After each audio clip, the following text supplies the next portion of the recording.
Cet espace, je l'ai divisé en deux chambres à coucher en plaçant une paroi de séparation. J'ai pour cela utilisé un nouveau type de panneaux, qui sont si durs qu'il n'est pas nécessaire d'utiliser de chevilles pour y fixer quelque chose. De plus, nous avons bouché les joints, ainsi la paroi est prête à être peinte, il ne faut plus poncer. En regardant cette émission, vous allez voir comment on procède pas à pas. Pour réaliser un cadre en metal studs, il faut des profils tant verticaux qu'horizontaux. Et pour les couper à mesure, vous utilisez une cisaille à plaque. Attention, les coins peuvent être très acérés. Il vaut donc mieux porter des gants.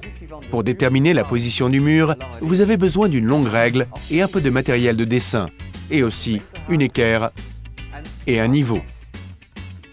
Sur tous les profils extérieurs, on va mettre une bande acoustique. Et pour fixer les profils extérieurs, je vais utiliser des chevilles.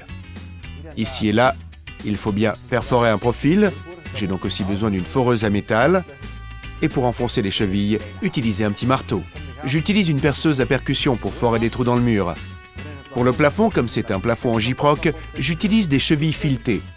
Et pour les visser, j'ai besoin d'une visseuse. Pour fixer les profils les uns aux autres, j'utilise ici une pince Kröll-Tang. Le parquet qui vient d'être posé doit être protégé. Le premier travail que je vais faire, c'est déterminer où le mur va précisément venir. Il y a déjà un trait sur le mur qui représente le milieu de la paroi. Mais évidemment, la paroi intermédiaire doit bien venir perpendiculairement sur ce mur. Donc, c'est pour cela que nous contrôlons avec une équerre.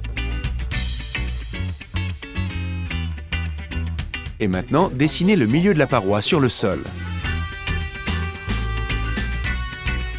Pour vérifier la perpendicularité, vous pouvez utiliser un petit truc basé sur les chiffres 3, 4 et 5.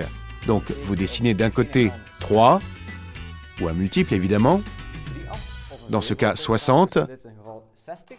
Donc, je dessine ici 80, en multiple de 4, et ainsi, la diagonale doit avoir précisément 1 mètre.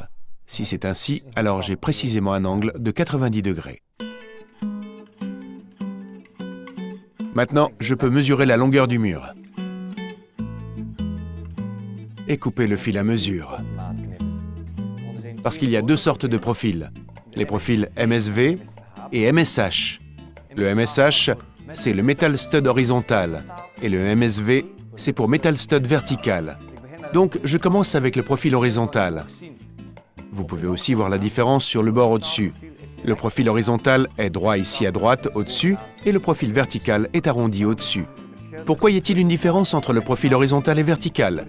Le profil horizontal est droit, afin que le profil vertical puisse parfaitement s'insérer. Et le profil vertical est plié sur les extrémités afin d'assurer une solidité supplémentaire.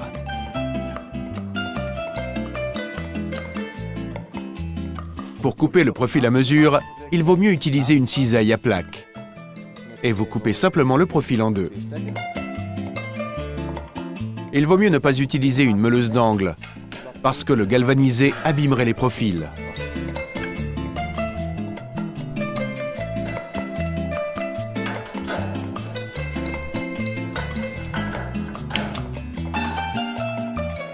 Ensuite, vous collez un ruban acoustique sur le bas du profil horizontal, parce que nous réalisons ici deux chambres à coucher, et qu'il faut que les deux espaces soient parfaitement séparés d'un point de vue acoustique.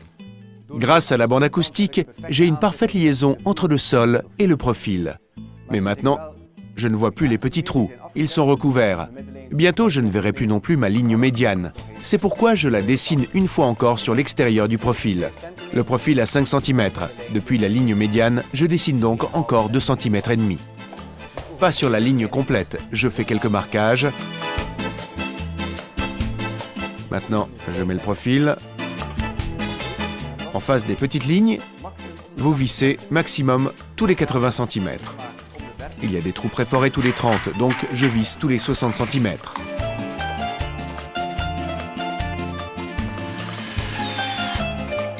Ne pas visser les vis trop fortement, afin que le profil ne se déforme pas.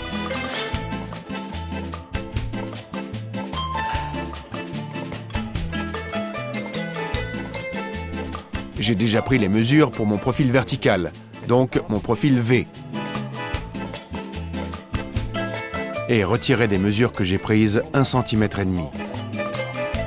Donc c'est 1 cm pour mon profil de plafond et encore un demi-centimètre de jeu supplémentaire. Lorsque je coupe le profil à mesure, je mets toujours des gants, car les coins et les bords peuvent être très acérés.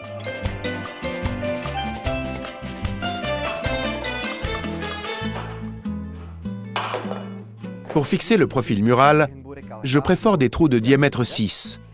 Lorsque vous avez une hauteur de plafond standard d'environ 2,60 m, il faut quand même prévoir environ 4 points de fixation. Veillez aussi à toujours avoir un point de fixation au-dessus et en dessous du profil.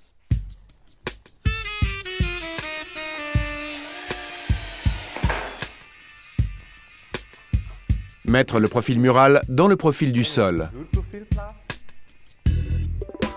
Évidemment, placer le tout de niveau. Je trace un trait à l'extérieur du profil. Ainsi, je peux enlever le niveau et j'ai un point de référence. Maintenant, vous forez les trous qui ont été forés au travers du profil dans le mur.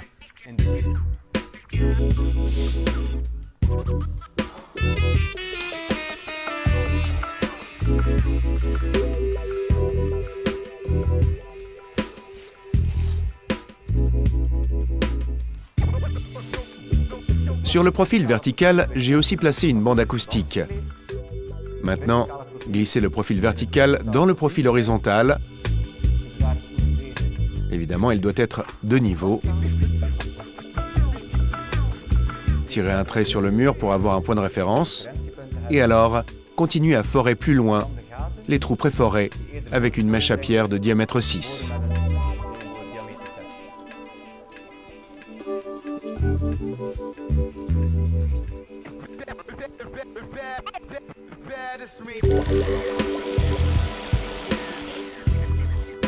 Pour fixer le profil, j'utilise des mèches. Donc d'abord, enfoncez complètement la mèche dans le trou foré.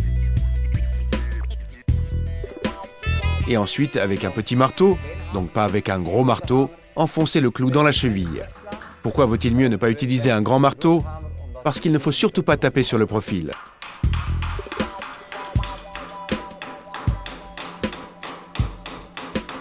Si vous avez quand même peur de taper sur le profil, vous pouvez aussi utiliser le tournevis pour taper sur le clou et l'enfoncer dans la cheville.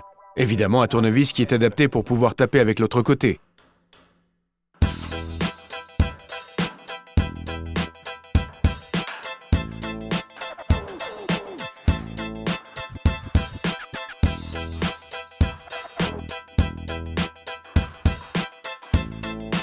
La phase suivante est de placer un profil horizontal contre le plafond. Pour veiller à ce que la paroi soit précisément droite, je place ici déjà un profil vertical. Je mets alors le profil de niveau et je dessine sur le plafond l'endroit où le profil doit être fixé.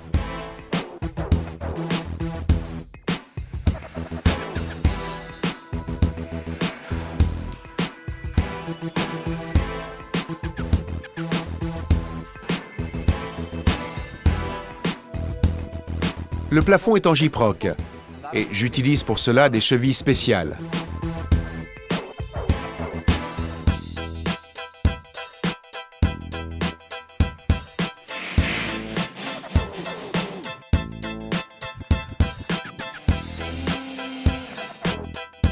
Vous le fixez avec les vis qui vont avec les chevilles. Une fois encore, ne pas trop serrer. Et ici aussi, je place sur le profil du plafond une bande acoustique. Maintenant que le cadre extérieur est entièrement placé, je peux faire tous les profils verticaux à mesure. Et vous les faites tous de la même manière, donc avec le texte et les ouvertures, toutes dans la même direction. Donc pas ainsi. Vous tournez celui-ci un peu et dessinez le tout en une fois.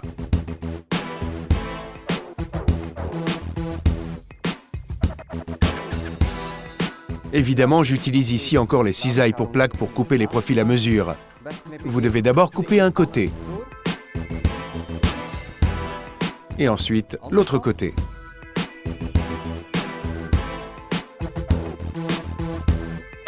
Lorsque les deux côtés ont été découpés, vous pouvez alors plier le profil.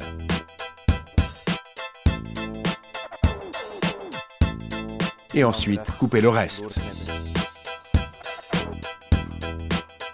Les profils ont un côté ouvert et vous placez tous les côtés ouverts dans la même direction.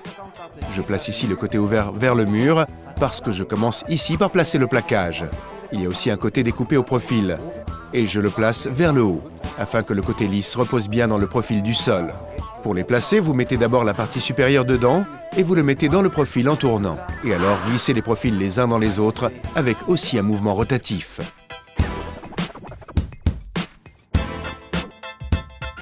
Les plaques qui vont y être fixées ont une largeur de 1,20 m, donc ce profil vient au milieu. Vous le placez à 60, c'est déjà mesuré depuis le mur, jusqu'au milieu du profil, donc égal à la rainure. Vous pouvez laisser le profil ainsi, mais vous pouvez aussi le maintenir à sa place avec une pince Krultang.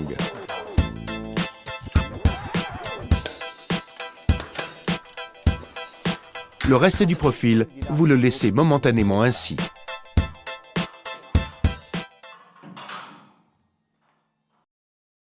Dans la partie 2 de cette émission, nous vous montrerons comment on peut faire la paroi avec un type spécial de plaque. Nous prévoyons pour cela l'électricité nécessaire et veillons aussi à une bonne isolation.